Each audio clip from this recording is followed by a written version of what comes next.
Welcome to Eastern Brush, Western Soul, a channel dedicated to exploring ancient books and the beauty of traditional Eastern ink paintings.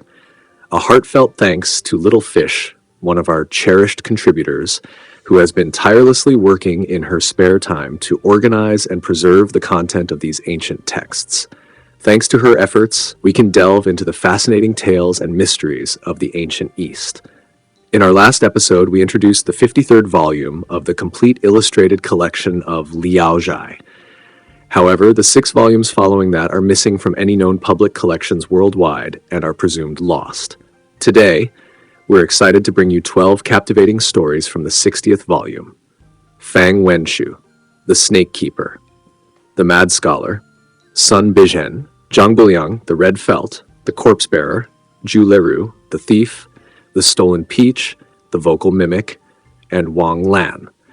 From the 60th volume onward, the collection becomes increasingly rich and diverse, which is why you'll notice as many as 12 stories included in a single volume. Let's dive into these remarkable tales and uncover more wonders of the ancient world.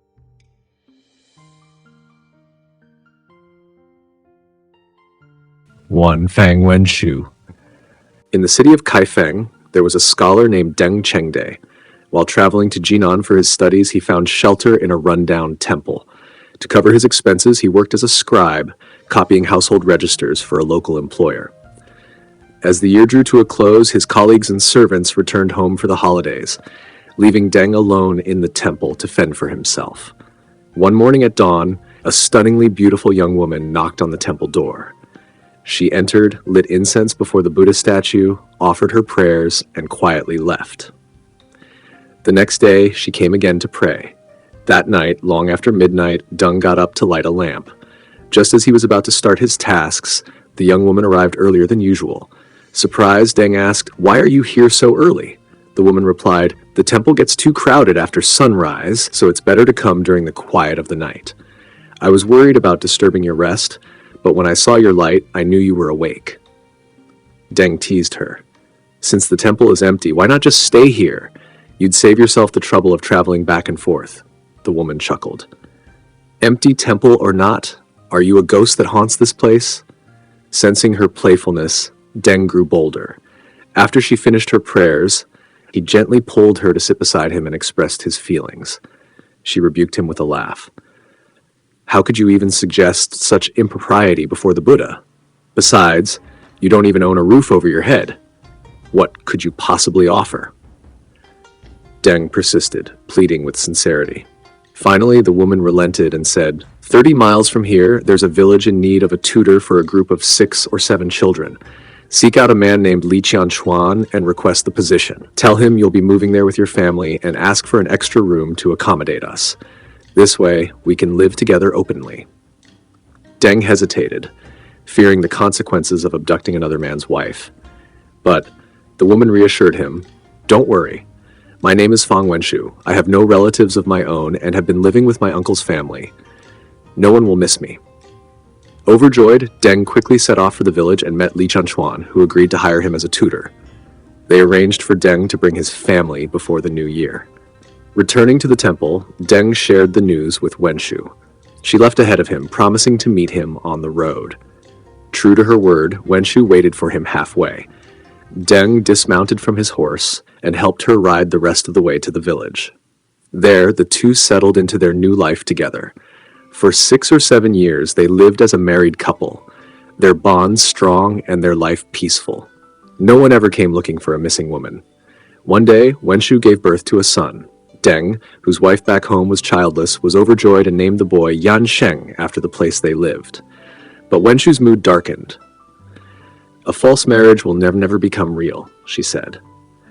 "Now that I've had this child, I must leave you soon. Why burden myself with this little one?" Deng was alarmed. "What are you saying?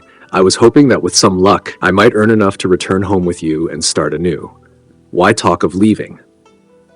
Wenshu laughed. "Thank you for your kind intentions, but I have no interest in fawning before your wife or living under her shadow. I won't make a fool of myself or let my child suffer as a servant." Deng tried to reassure her that his wife wouldn't be jealous, but Wenshu fell silent. A month later, Deng decided to leave the tutoring job to try his hand at business. He explained his plan to Wenshu, saying, "Relying on teaching alone won't give us a comfortable life. I'll travel with Li Qianchuan's son to trade goods and hopefully save enough to return home with you." Wenshu gave no reply. That night, she suddenly rose from bed, cradling their child in her arms. Deng, startled, asked, "What are you doing?" "I'm leaving," she said calmly.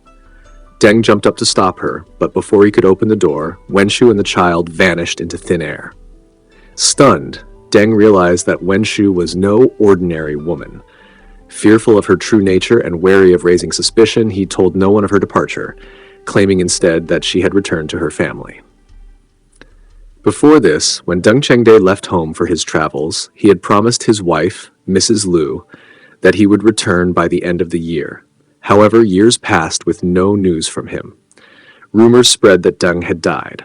Mrs. Liu's brother, seeing that she was childless, urged her to remarry. She refused and instead made an agreement with him to wait another 3 years. During this time, she sustained herself by spinning and weaving. One evening, as dusk fell, Mrs. Liu went to shut the front gate when a young woman suddenly squeezed through, carrying a baby in her arms. "I've just returned from my family's home," the woman said. "It's dark already, and I know you live alone. Could I trouble you for a night's lodging?" Mrs. Liu welcomed her inside. In the lamplight, she saw that the woman was a beauty in her early 20s. Delighted by her company, Mrs. Liu invited her to share the bed, and together they played with the baby. The child was round and lovely, like a little gourd. Mrs. Liu sighed wistfully, saying, "How wonderful it would be to have a child like this." The young woman replied, "I find him more of a burden. Why not let me give him to you to raise as your own?" Mrs. Liu hesitated. "Even if you could part with him, I don't have milk to feed him." The woman smiled. "That's easily solved. When he was born, I didn't have milk either, but half a dose of medicine fixed it. I still have the rest. It's yours if you want it." She placed a small packet on the windowsill. Mrs. Liu thought the woman was joking and absent-mindedly agreed. She didn't think much of it. The next morning, she called out for the woman, but got no response. Looking around, she found the baby still there, but the woman had vanished. Alarmed, Mrs. Liu waited until mid-morning, but when the baby began crying from hunger, she reluctantly brewed the medicine and drank it. To her astonishment, milk began to flow, and she was able to nurse the child. Over the next year, the baby grew strong and healthy, charming everyone with his lively chatter. Mrs. Liu adored him as though he were her own. Her thoughts of remarrying faded entirely, but with the added responsibility of caring for the child, she had little time for work, and her household grew increasingly impoverished. One day, the young woman returned. Startled, Mrs. Liu feared she had come to reclaim the child and immediately began chastising her. "How could you leave without a word? Do you know how hard it's been raising this child alone?" The woman laughed. "So you're saying that because of some complaints I should just abandon him entirely?" She reached out to the boy, but he cried and clung tightly to Mrs. Liu. The woman scolded him. "You little rascal, have you forgotten your own mother?" Turning back to Mrs. Liu, she said, "This child is worth more than gold. If you want to keep him, you'll have to pay me. Let's draw up an agreement." Mrs. Liu, flustered and embarrassed, admitted she had no money. The woman burst into laughter. "Don't worry, I'm only joking. I came back because I was concerned about how you've been managing. I borrowed and saved to bring you these 10 taels of silver." She placed the money on the bed and left without another word. Mrs. Liu chased after her, clutching the child, but the woman was already far down the road and did not respond to her calls. Worried that she had left in anger, Mrs. Liu felt uneasy, but used the silver to invest, eventually improving her financial situation. 3 years later, Deng Chengde returned home after earning money through trade. Reunited with his wife, they were overjoyed to see each other again. However, Deng soon noticed the boy and asked whose child he was. Mrs. Liu recounted the entire story. "What's his name?" Deng asked. "His mother called him Yan Sheng," Mrs. Liu replied. Deng was stunned. "This is my son!" He then pressed her for the exact timing of the young woman's arrival and realized it coincided with the night he and Fang Wenshu had parted. Overwhelmed, Deng shared the story of his time with Wenshu. Both he and Mrs. Liu were filled with gratitude and joy at having a son at last. They often hoped that Wenshu might return one day, but she was never seen again.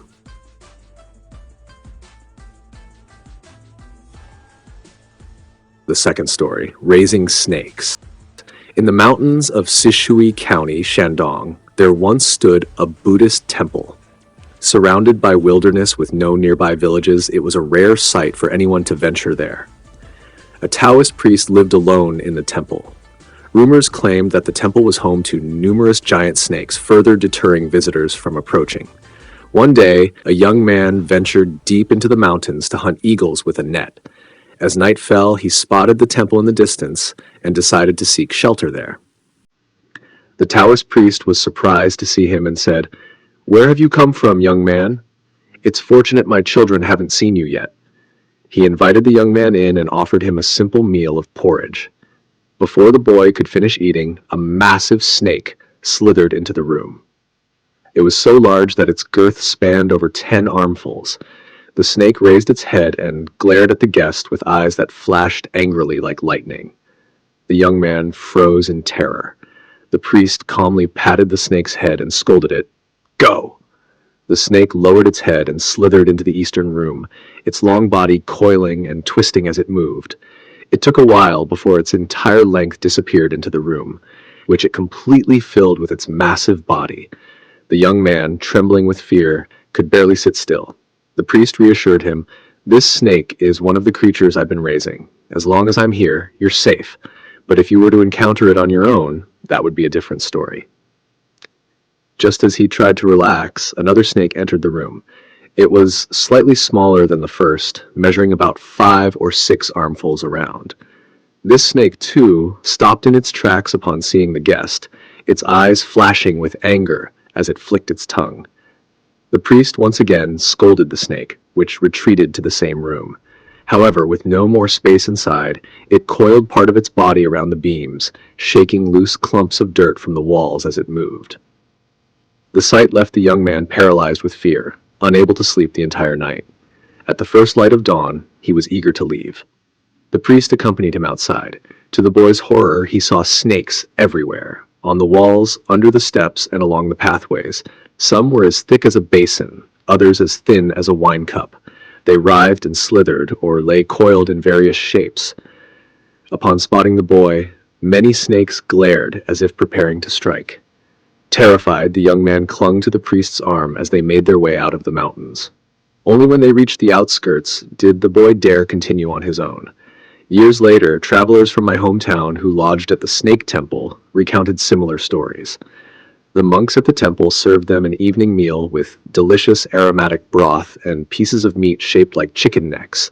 Curious, one guest asked, "How many chickens did you have to kill to get so many necks?" The monk casually replied, "It's not chicken, it's snake meat." Horrified, some of the guests ran outside to vomit. That night, as they tried to sleep, they felt something slithering across their chests. Reaching out to touch it, they realized it was a snake. Panicked, they leapt up, shouting. The monks, unfazed, said, "This is completely normal. What's there to fear?" They lit a torch and illuminated the walls, revealing countless snakes of varying sizes crawling everywhere, on the walls, under the beds, and even on the ceilings. The next morning, the monks took their guests to the temple's main hall, where a large well sat beneath the Buddha statue. Peering into the well, they saw a snake as thick as a large jar, its head emerging just above the edge, but unwilling to come out completely.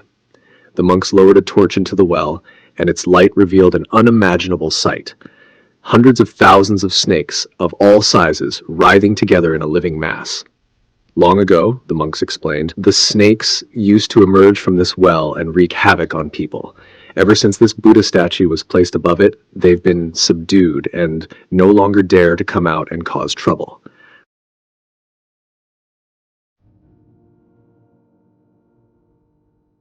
Third story from volume 60, titled The Mad Scholar.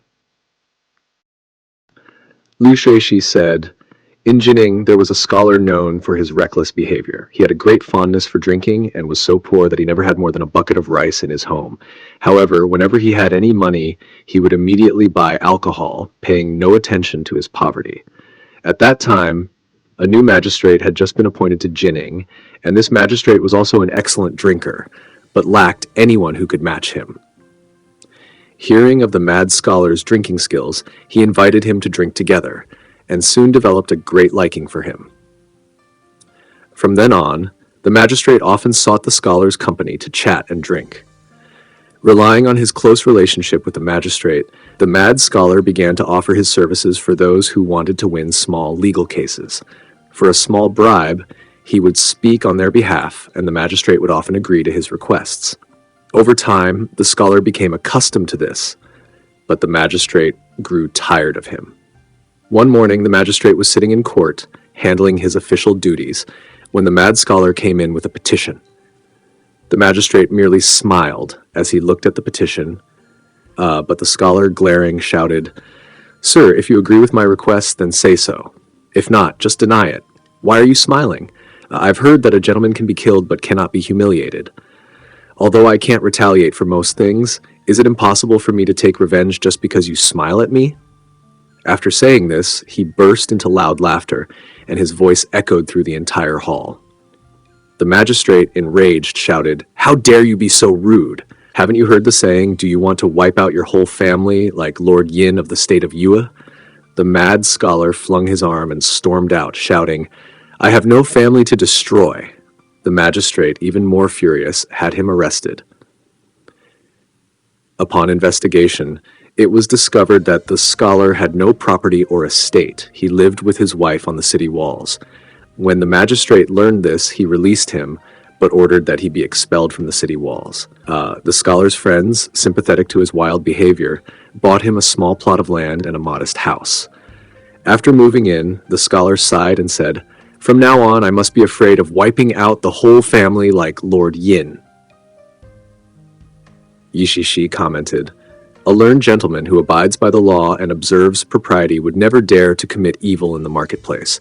What could an emperor or high official do to me? But if someone holds a grudge against him, they could accuse him and convict him, all because of the existence of his family. However, when there is no family to destroy, even the most enraged official cannot add any further punishment. Such is the spirit of those who, despite their poverty, refuse to bow to wealth and power. However, a gentleman, even in poverty, should not easily beg for help. If one constantly pleads in court due to hardship, their character becomes too lowly. Even so, no one can match the mad scholar's reckless and willful nature."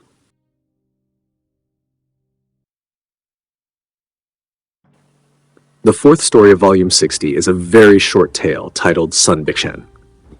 Sun Bizhen, a judicial official from Zhucheng, once traveled by boat across the river. As the boat reached the middle of the river, it encountered a fierce storm. The boat rocked violently, and everyone aboard was filled with fear. At that moment, they suddenly saw a golden-armored deity standing in the clouds, holding a large golden plaque pointed downward. Everyone looked up, and the words Sun Bizhen were clearly written on the plaque. The people on the boat turned to Sun Bizhen and said, "It must be you who have committed a crime, and the heavenly deity is here to arrest you. Please quickly transfer to another boat so as not to bring us into trouble." Before Sun Bizhen could respond, the others, regardless of whether he agreed or not, swiftly pushed him onto a nearby smaller boat. As soon as Sun Bizhen boarded the boat, he turned around to look. The boat he had been on earlier had capsized and disappeared into the river.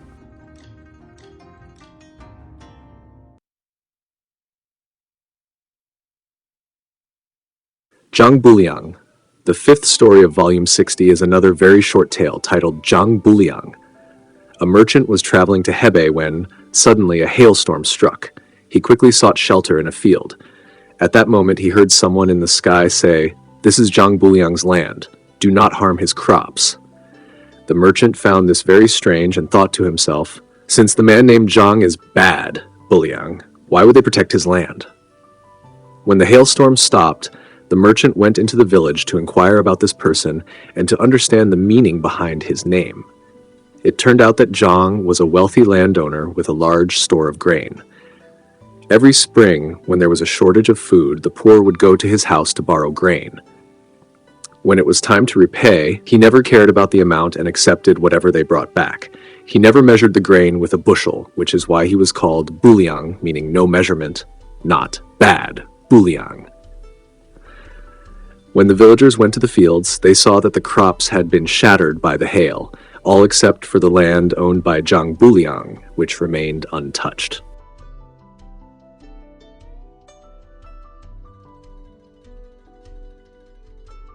Red Wool Felt.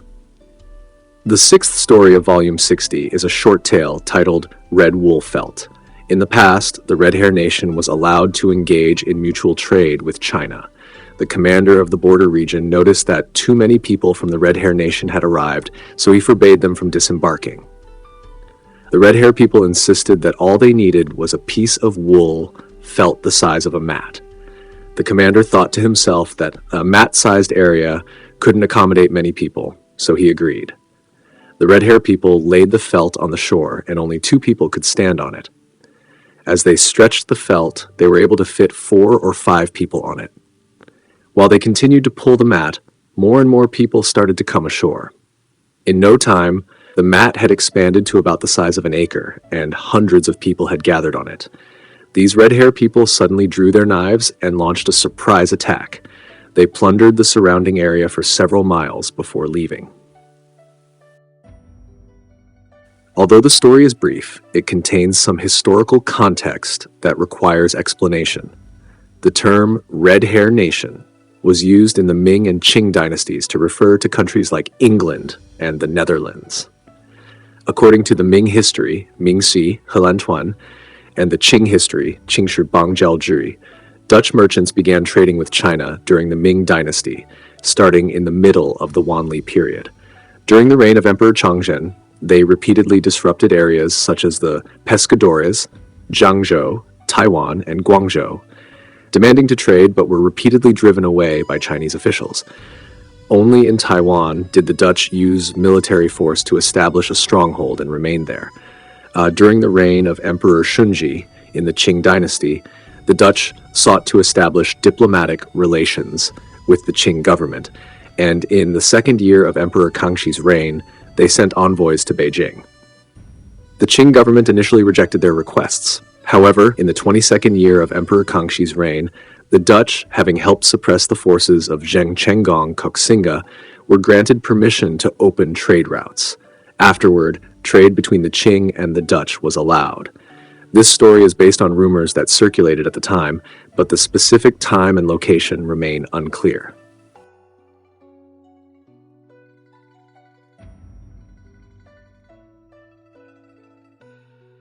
Seventh story. Carrying a corpse. There was a woodcutter who, after selling firewood at the market, was carrying a shoulder pole back home. Suddenly, he felt as if there was something heavy on the back of the pole. When he turned around, he saw a headless person hanging from it. The woodcutter was startled and began to wildly strike at the pole with his stick. The corpse immediately disappeared. Terrified, the woodcutter ran, clutching his head in fear. He reached a nearby village at dusk, where he saw several people carrying torches, apparently searching for something on the ground. The woodcutter approached and inquired. He learned that they had been sitting together earlier, when suddenly a head had fallen from the sky with disheveled hair. In the blink of an eye, the head had vanished. The woodcutter then shared his own experience, and together, their accounts seemed to describe the same event, but no one could figure out where the head had come from. Later, someone carrying a basket walked by.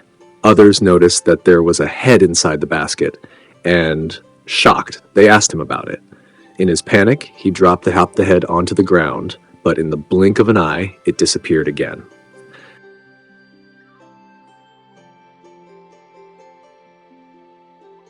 The eighth story, titled Leru. Leru was a man from Qingzhou. After the death of his wife, he left his home and wandered for many years. One day, he returned to his hometown, dressed in the robes of a Taoist priest, with a mat slung over his back. He stayed the night at his family's house, but when morning came, he said he would leave. His relatives, however, insisted that he stay, urging him to take his belongings and rest a little longer. Leru hesitated, but eventually agreed. As he walked toward the edge of the village, he noticed that his belongings, The robes, the staff, and the other items he had brought seemed to move on their own. Slowly at first, the items began to float from the house, following him as he walked. The air grew unnaturally still. The sky, once clear, now seemed overcast with an oppressive weight. The sound of rustling fabric filled the air, as if the objects had a life of their own. The clothes and staff seemed to hover, drifting slowly but steadily after him. His relatives, who had been watching him leave from a distance, felt a chill creeping through their bones. The sight of his belongings flying behind him, like a spectral procession, was more than they could bear. They hurried back into the house, their hearts heavy with unease. It wasn't long before the entire village noticed something was terribly wrong. Leru walked further into the wilderness, the floating belongings trailing like an eerie, silent parade. With every step, the distance between him and the village grew, but the ominous procession continued to follow. Some villagers whispered that Leru had long since become a spirit, wandering the earth in search of something, his wife's soul perhaps, or the peace he had never found. Others feared that he was cursed, bound to roam as an undead being, forever haunted by his own grief. As the sun began to set, casting long shadows over the land, it became clear that Leru was no longer simply a man. He had become a part of the strange, otherworldly forces that could not be explained by the living. His path was marked not by footprints, but by the hovering items that followed his every move, forever lost, and perhaps never to return to the village again.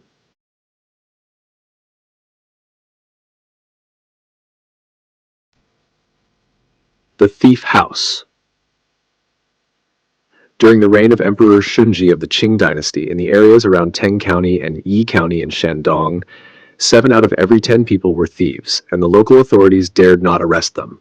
Later, these thieves were pardoned and decided to submit to the imperial government. The county magistrate created a special registry for them, calling them Thief House. Whenever a member of the Thief House had a dispute with an ordinary person, the local government would always go to great lengths to protect them, fearing that they might rebel again. As time passed, those involved in lawsuits began to claim falsely that they were members of the Thief House. Meanwhile, the other party would vigorously argue that the claim was untrue. In many cases, when a legal dispute arose, the two sides wouldn't argue the merits of the case, but would instead desperately debate who was a true thief and who was a fake. The local authorities often had to check the official registry of households to verify the claims.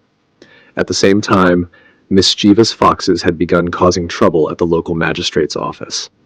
The magistrate's daughter became bewitched by one such fox, so a local Taoist priest was called to capture it. He trapped the fox in a jar and prepared to burn it. As the fox was imprisoned in the jar, it suddenly cried out loudly, "I am a thief house." Upon hearing this, everyone nearby couldn't help but laugh quietly. This small story is actually a satirical commentary on the corruption and ineptitude of the local Qing officials who were unable to control the rampant banditry in their regions. Through the fictional story of the fox, the author cleverly uses the thief house theme to mock the incompetence and corruption of the government. The fox's desperate cry to be recognized as a thief house member, hoping to gain clemency, adds a layer of irony to the tale, making it both comical and poignant in its subtle critique of the officials' failure to manage the local thieves.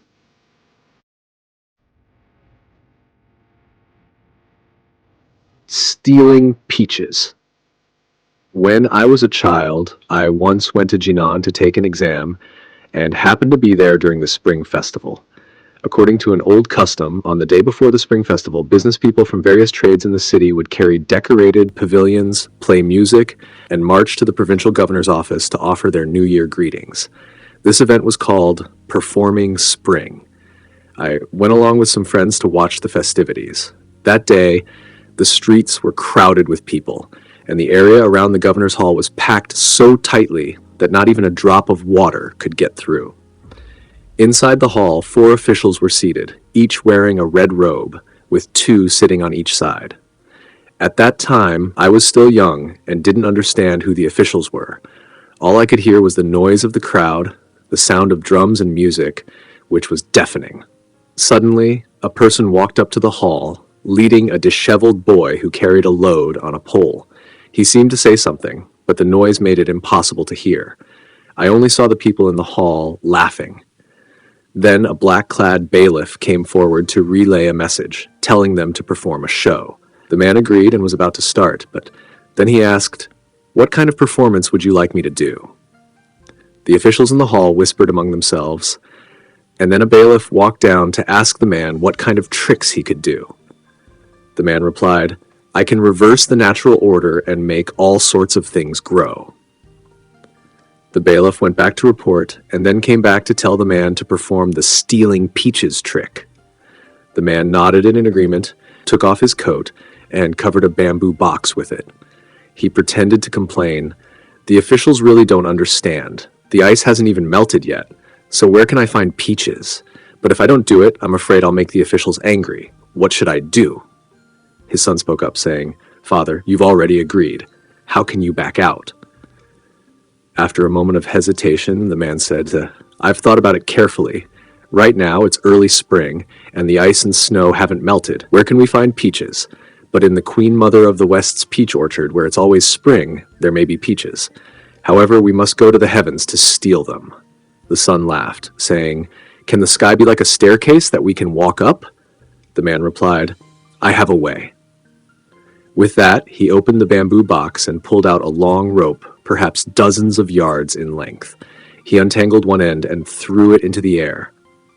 To everyone's astonishment, the rope seemed to be caught by something invisible and hung suspended in midair. The rope continued to rise, higher and higher, until it was barely visible in the clouds. When the rope was almost used up, the man called his son over and said, "Child, I'm old and tired, unable to climb. You should go instead." He handed the end of the rope to his son and said, "Hold on to this rope, and you'll be able to climb up." The son hesitated, his face showing clear signs of difficulty. He complained, "Father, you really are becoming senile. This thin rope, and you want me to climb it up to the heavens? If the rope breaks midway, I'll fall to my death, smashed to pieces." His father, trying to reassure him while remaining serious, said, "I've already promised them. There's no turning back. Please, my son, go on this trip. Don't be afraid of hardship. If you manage to steal the peaches, you'll be rewarded with 100 gold coins, and I'll make sure to find you a beautiful bride." Reluctantly, the son grabbed hold of the rope and began to climb. He spiraled up, his feet following his hands as he ascended, much like a spider climbing its web. Gradually, he disappeared into the clouds, out of sight. After a while, a peach, about the size of a bowl, fell from the sky. The man was overjoyed, and with both hands, he caught the peach and presented it to the officials in the hall. The officials stared at it for a long time, unable to tell if it was real or not. At that moment, the rope suddenly dropped from the sky. The man panicked and cried, "Oh no, someone in the heavens has cut the rope. How will my son come down now?" After a short while, another object fell from the sky. Upon closer inspection, it turned out to be his son's head. The man, holding his son's head, began to cry and said, "This must have happened when my son was caught stealing the peaches. The guard must have discovered him. My son is finished." As he mourned, pieces of his son's body continued to fall from the sky. The man wept bitterly, collecting the pieces one by one and placing them into the box. He covered it and said, "This was my only son. He traveled with me every day, going from place to place. But now, in obedience to the officials' orders, I never expected such a tragic fate. I must take his remains and bury him." The man then knelt before the officials and pleaded, "My son was killed while trying to steal peaches for me. Please, kind officials, have mercy on me. Grant me some money so I can properly bury my son. When I die, I will repay your kindness." The officials were shocked, and each took out some silver, handing it to him. He tied the money around his waist, then walked down from the hall. He tapped the box and called out, "Come out, my son! Quickly thank the officials for their generosity." Suddenly, a disheveled child opened the box with his head and walked out, kneeling before the officials. To everyone's astonishment, it was his son. This performance was so astonishing that it has stayed with me to this day. Later, I heard that the White Lotus sect was known for performing such tricks. I suspect this may have been one of their descendants.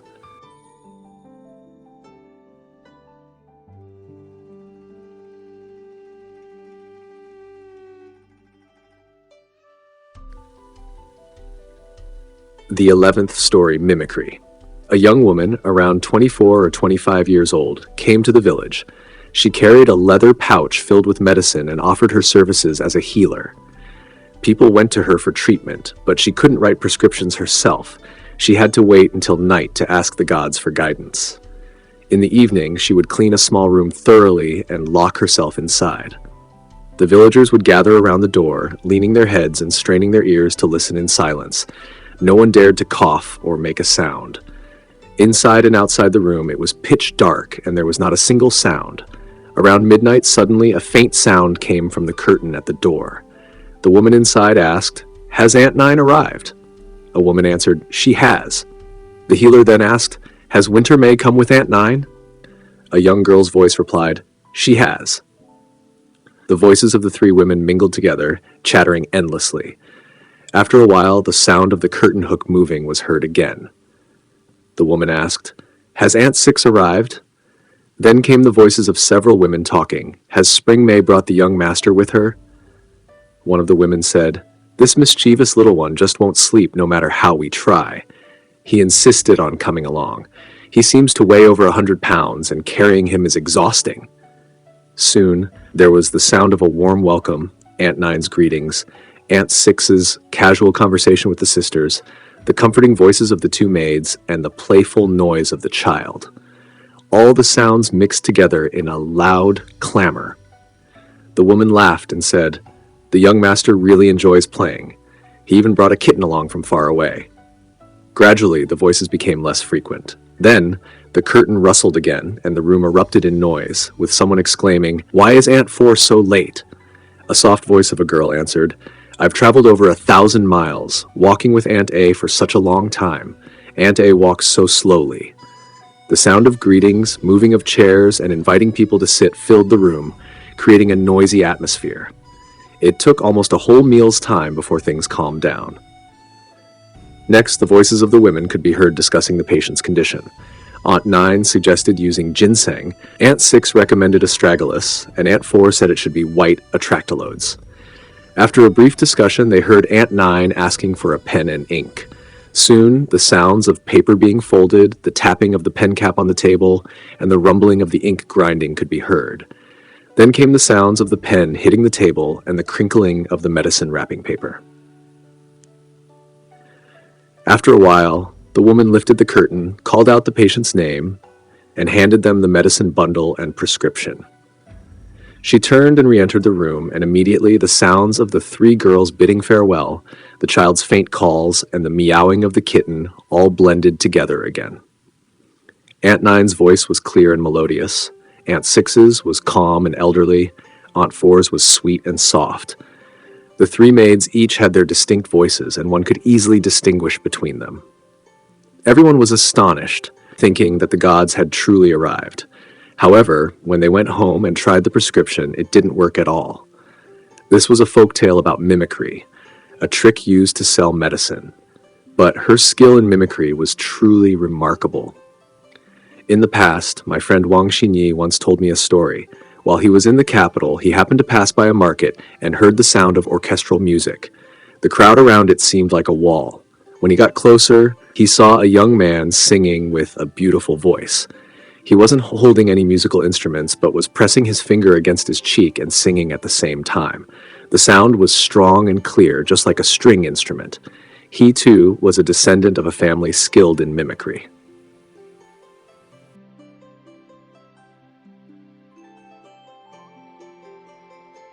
The 12th story, Wang Lan. In Bizhen County, there was a man named Wang Lan who died suddenly of a serious illness. The King of Hell checked the death register and found that Wang Lan was not supposed to die. It was a mistake made by a ghost officer who had wrongly brought him. The King of Hell ordered the ghost officer to send Wang Lan back to life. However, Wang Lan's body had already begun to decompose.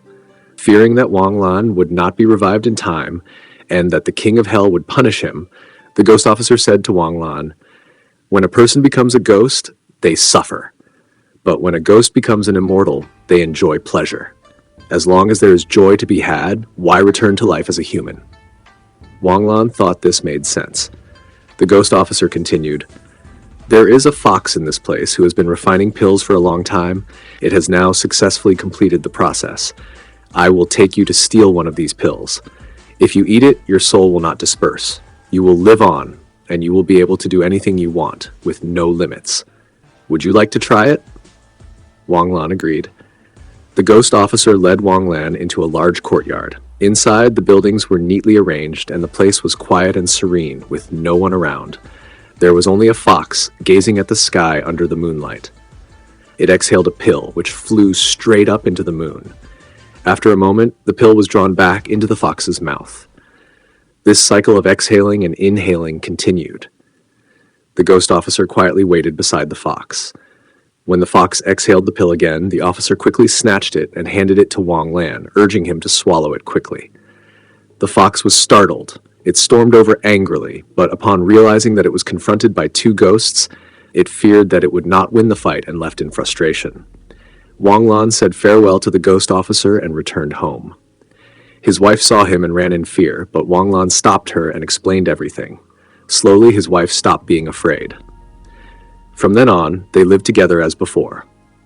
Wang Lan had a friend named Zhang. When Zhang heard that Wang Lan had returned, he went to visit him. After exchanging greetings, Wang Lan said to Zhang, "Our families have always been poor, but now I have found a way to make money. Would you like to travel with me?" Zhang agreed. Wang Lan added, "I can cure diseases without medicine and know people's fortunes without divination. I want to show my true form, but I fear that people who recognize me will be frightened. So I will possess you. If we travel together, we can accomplish our goals. What do you think?" Zhang agreed again. So the two of them packed up and set off the same day. They arrived in Shaanxi, where they heard about the sudden illness of a wealthy man's daughter. She was about to die, and no matter how many doctors and fortune tellers had been called in, they could not cure her. Zhang, carrying Wang Lan's soul, went to the wealthy man's house and claimed he had a way to save her, promising that she would come back to life. The wealthy man only had one daughter, whom he loved dearly, and was desperate to cure her. He offered 1,000 gold coins as a reward. Zhang asked to see the sick girl. He followed the wealthy man to the girl's room, where she was lying, her eyes tightly shut. Zhang pulled back the blanket, and as he touched her body, he found no response. She seemed as lifeless as a corpse, with only a faint breath remaining. Wang Lan, possessing Zhang, whispered, "Her soul has already left her body. We must retrieve it quickly." Zhang then told the wealthy man, "Your daughter is in a very dangerous condition, but she can be saved." The wealthy man asked, "What medicine do you need?" Zhang replied, "No medicine is necessary. It's her soul that has left her body, and I have already sent a deity to find it." After about an hour, Wang Lan returned and whispered in Zhang's ear that the girl's soul had been found. Zhang asked the wealthy man to enter the room again. He felt the girl's body once more. After a moment, the girl stretched and suddenly opened her eyes. The wealthy man was overjoyed and immediately comforted his daughter, asking her what had happened. The girl said, "A few days ago, I went to the garden and saw a young man using a slingshot to shoot sparrows. Several people were leading tall horses behind him. I tried to hide, but they blocked my way. The young man gave me his slingshot and taught me how to use it. I was shy and scolded him a few times. He then forced me onto a horse and laughed, saying, 'I like playing with you. Don't be shy.' We rode for several miles and entered the mountains. I shouted and cursed at him from the horse, and he became angry, throwing me off the horse. I tried to find my way home, but I couldn't. Just as I was in despair, a person grabbed my arm and ran with me. In the blink of an eye, we were back at home. It all felt like a bad dream." The wealthy man found this story too strange and amazing, so he gave Wang Lan the promised 1,000 gold coins as a reward. Wang Lan and Zhang discussed their reward that night. They decided to keep 200 taels for their travel expenses, while Wang Lan took the rest home to give to his son. He also instructed his son to give Zhang's wife 300 taels. After completing this, Wang Lan returned that very night. The next day, when saying goodbye to the wealthy man noticed that Zhang was not carrying the 1,000 gold coins. He found this even more mysterious and gave Zhang more gifts as a token of gratitude. A few days later, Zhang met a local man named He Kai. Chai was a heavy drinker and gambler, living in poverty like a beggar. He heard about Zhang's newfound wealth and sought him out, hoping to find a way to get rich too. Wang Lan secretly advised Zhang to give Kai some money to send him away. However, Kai couldn't change his old habits, and within 10 days he had squandered all the money and came back to find Zhang again. Wang Lan already knew this and warned Zhang, Kai is reckless and irresponsible. It's best to give him some money and send him away, or else he may cause trouble. Sure enough, a few days later, Kai returned and insisted on partnering with Zhang. Zhang said to him, I knew you'd come back. You drink and gamble every day, and no amount of money will ever be enough for you. If you truly want to change, I will give you 100 taels to help you start a new life. Kai happily agreed, and Zhang emptied his pockets, giving him all the money. With the 100 taels, Kai only gambled even more recklessly, and also developed a habit of visiting prostitutes. He spent money wildly, like dirt. The local officers, noticing his lavish spending, grew suspicious and arrested him, suspecting his wealth came from illicit sources. Kai was brought to the county court and, after enduring torture, confessed the source of his money. The officers then went to arrest Zhang. A few days later, Kai's wounds became infected and he died on the road. But Kai's soul had not forgotten Zhang, and it found him again, attaching itself to him and joining Wang Lan. One day, Zhang, Kai, and Wang Lan gathered at a tavern to drink. Kai became drunk and started shouting. Wang Lan tried to stop him, but Kai refused to listen. Just then, an official inspector was passing by and, hearing the noise, ordered a search. Zhang was caught. Terrified, Zhang confessed the truth. The inspector became furious, beat Zhang with a bamboo stick, and wrote a report to the gods. That night, the inspector dreamed that a golden-armored deity appeared and said, Upon investigation, Wang Lan died unjustly and has become a ghost immortal. His healing practices are merciful, and he should not be punished as a demon. By the will of the emperor, he is appointed as the official who clears the path of evil. Kai's wickedness has been punished, and he has been sent to the Iron Enclosure Mountain. Zhang is innocent and should be released immediately. The inspector woke up, bewildered by the dream, but followed the deity's instructions and released Zhang. Zhang returned home and found his pockets still full of several hundred taels of silver. He sent half of it to Wang Lan's house as a gift. From that point on, Wang Lan's family became prosperous.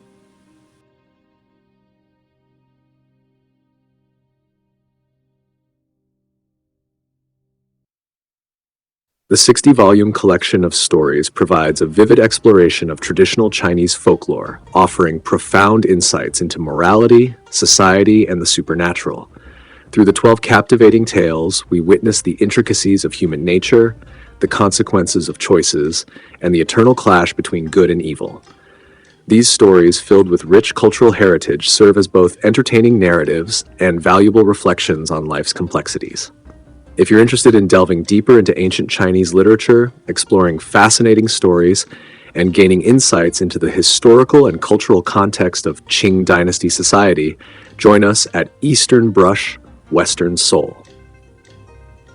Our channel is dedicated to sharing classical works like those of Pu Songling, 1640 to 1715, one of the most notable literary figures of the Qing Dynasty. Known for his passion for the imperial examination system, Pu Songling's life was marked by repeated failures in his pursuit of official positions. Despite these setbacks, he became a master of storytelling, crafting works that explored the darker side of politics, human nature, and the hardships of the common people. His most famous work, Strange Stories from a Chinese Studio, Yelte Ji, along with his collected works and poetry collection, offer a rare glimpse into the heart of Qing society. Join us in discovering the wisdom and wonders of these ancient texts. Subscribe to Eastern Brush, Western Soul, and immerse yourself in the timeless beauty of Chinese classics.